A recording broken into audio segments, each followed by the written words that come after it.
Olá, irmãos, estamos aqui para meditar sobre a liturgia da palavra do próximo domingo, o quinto da Páscoa neste ano A. O tempo pascal é um tempo da igreja descobrir a sua identidade. Esse domingo nós vamos ouvir muito falar da igreja. A igreja que se organiza em diversos carismas e ministérios.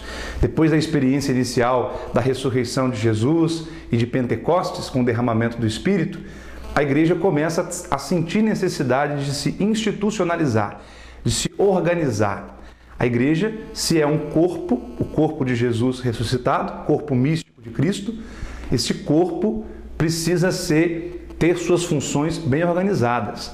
E aí então surge no capítulo 6º do livro de Atos dos Apóstolos, surge uma questão que precisa ser resolvida.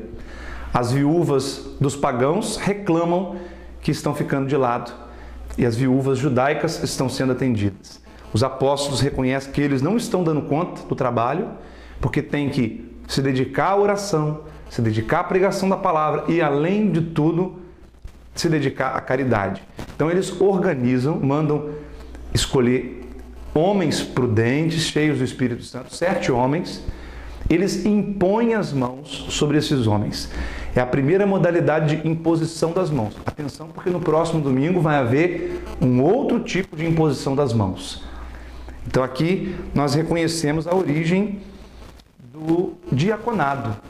Esses 7 homens que foram ordenados diáconos, quer dizer, servidores da mesa. Apesar de que, logo no início, já fica claro que a função deles não vai ficar só limitada a servir a mesa, ou também, de uma certa forma, limitada à liturgia, porque eles logo começam a se dedicar também à pregação do Evangelho. Nós ouvimos a lista de nomes, encabeçada por Estevão e por Filipe. Filipe aqui não é o mesmo Filipe dos 12 apóstolos. No capítulo 7 de Atos, nós vamos ver a trajetória de Estevão, primeiro mártir da igreja, grande pregador. E no capítulo 8, domingo que vem, nós vamos ver a trajetória de Filipe, que fez muitos milagres na Samaria, converteu muitos a Cristo. Inclusive, converteu aquele eunuco, servo, ministro da rainha Candace da Etiópia.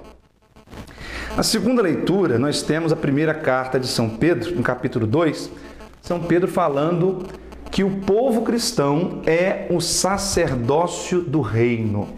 Aqui surge a ideia do sacerdócio comum dos fiéis. O povo batizado em nome do Pai, do Filho e do Espírito Santo é um povo sacerdotal e régio.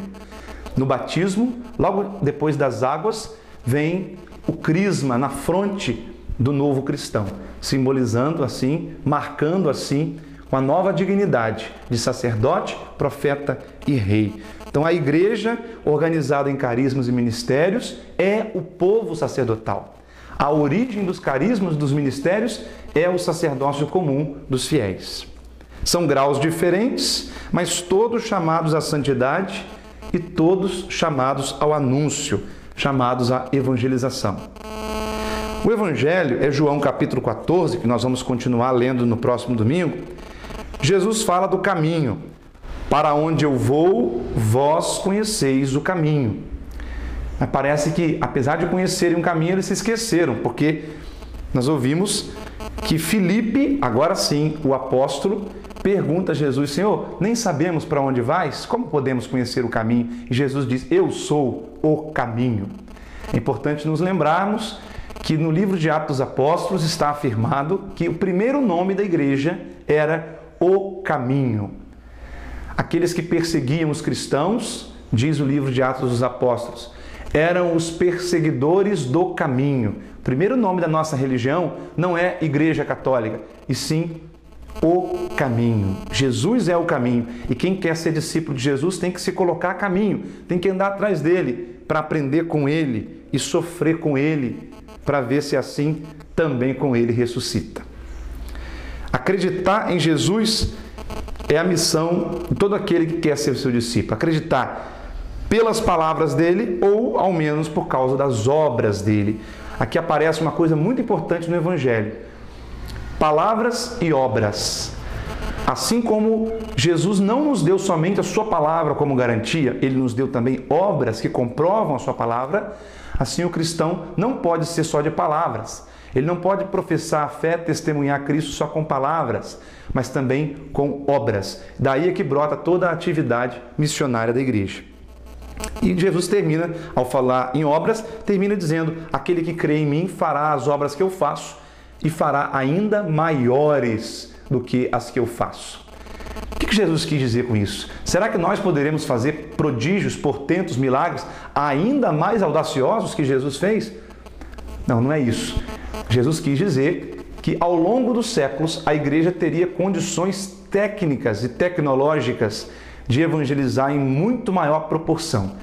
O próprio fato de estarmos aqui pela internet anunciando o evangelho já mostra que nós estamos fazendo a obra que Jesus fez e ainda maior do que as que Jesus fez. Então é essa a mensagem. Animados pela palavra, vamos também ser animados nas obras e fazer a Igreja de Cristo trilhar o seu caminho, cumprir a sua missão.